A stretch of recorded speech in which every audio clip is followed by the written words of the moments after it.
working on pulling out some of our chopping equipment from our cold storage just a couple of miles down the road from our place. So we already got the semi started up here. So next thing, once we get that out of here, we're gonna probably work on starting to bag her up, and then we're gonna get that out of here. Now I'll get taken home so that way we can get to some of the silage trucks, and we'll also have to get the baler out of here so we can get to like the green truck right here. But we'll slowly work on that. I'll try to record as much as I can.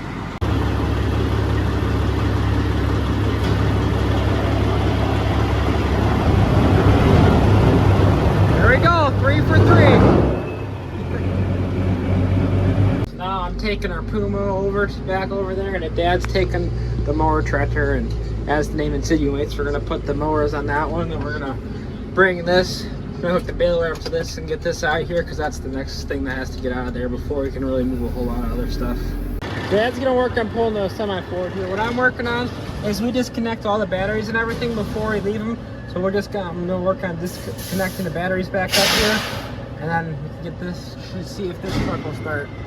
We'll see if we can go 4 for 4. Yeah, I don't think so.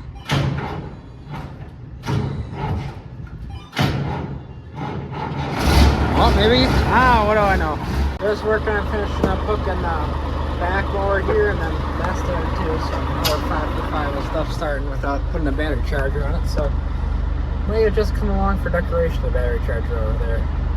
Got all the trucks taken home now, so now we're just gonna put the front mower on the tractor, and then we should be good for everything we want to take home for today. So that's the next day now, and part of the reason that the videos have been so kind of all over the place for you guys is because we're also trying to do multiple things at the same time. We're trying to start getting stuff ready to chop hay. We're also trying to get our fields ready so we can get our field corn planted. So that's what we're probably gonna do. We're gonna do today. So I'll just quick update where things are with our corn seed here. So these 2 totes right here are corn seed. They're because we plant our stuff, we have a different variety for like a shell corn that we grind for the shell corn, like I said there, and then this stuff over here, these things are for our actual silage corn. We do 2 different things. So we got 2 different varieties of field corn, grain corn here. So that's one variety and that's one variety. So that's all ready to go. Then over here we have, that's one variety of silage corn we had left over from last year. It says 4 bags. So that's the same variety as this stuff right here. So eventually this will all get in here, and then we'll need to get another tote for this stuff. Gotta love our math here. We were a couple bags short of everything, so we have to get a few more bags. But then if you're wondering, that tote is from our new seed of alfalfa that we did over yonder. So yeah, I'm gonna end up working some fields, basically like what we were doing before. We're gonna work a few fields so that way, because we might be ending up planting this stuff here tomorrow. So yeah, just quick update. Here's Roscoe. He's just walking through.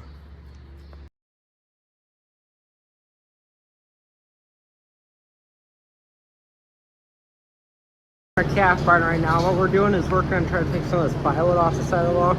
We have it up in the winter so that way it helps like seal it up, but now that it's summer out here, well, not summer, but it's getting warmer out, we're trying to take these off so that way we get better airflow in here. Otherwise, like, this part of the barn is like got a lot of dead air. So we're gonna work on that for now, and then we're gonna start working on getting stuff ready for shopping here. We're gonna go through a few trucks and stuff.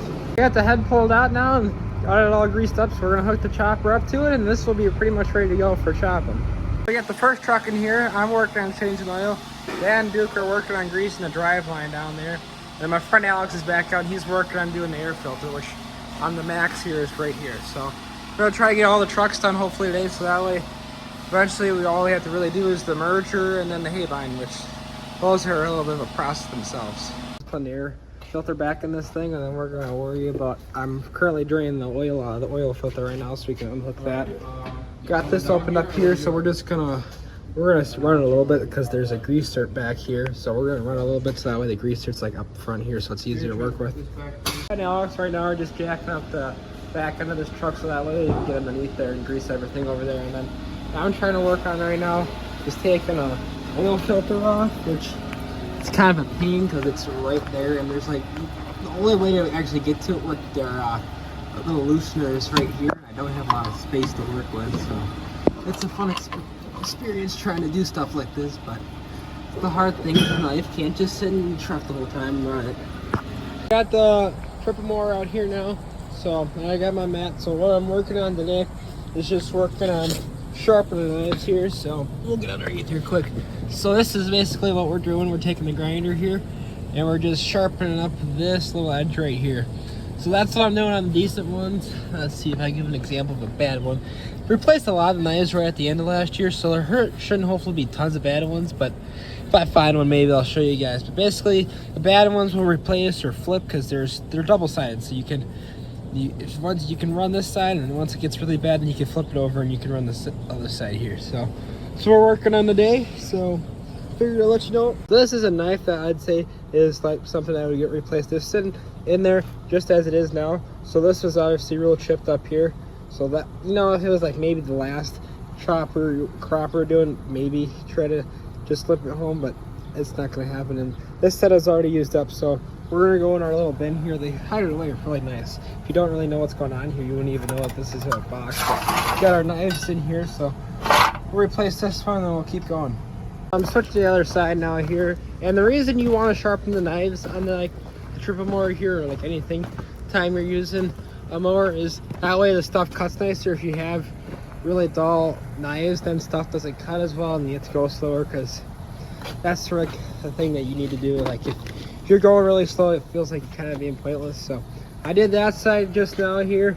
Dad did the front, so I'm just gonna do this, and then we just gotta grease everything, and then this will be ready to go. So yeah, get moving along with getting stuff ready to go here pretty quick. Our merger home now, so really all we gotta do for this is replace knives. So like knives that are like this, that are crossed up, they're supposed to be up like this. So knives that are like that, or that are broken off like here, obviously they're not broken off here, but it's bad. Do that and grease it, and that's really all we gotta do maintenance wise with this. I believe that Dad finished up the merger, so that's gonna be all for this video, but stay tuned. The next video we'll be doing some chopping here, so should be hopefully not too long. We'll see how long it takes me to get this video and the next video out.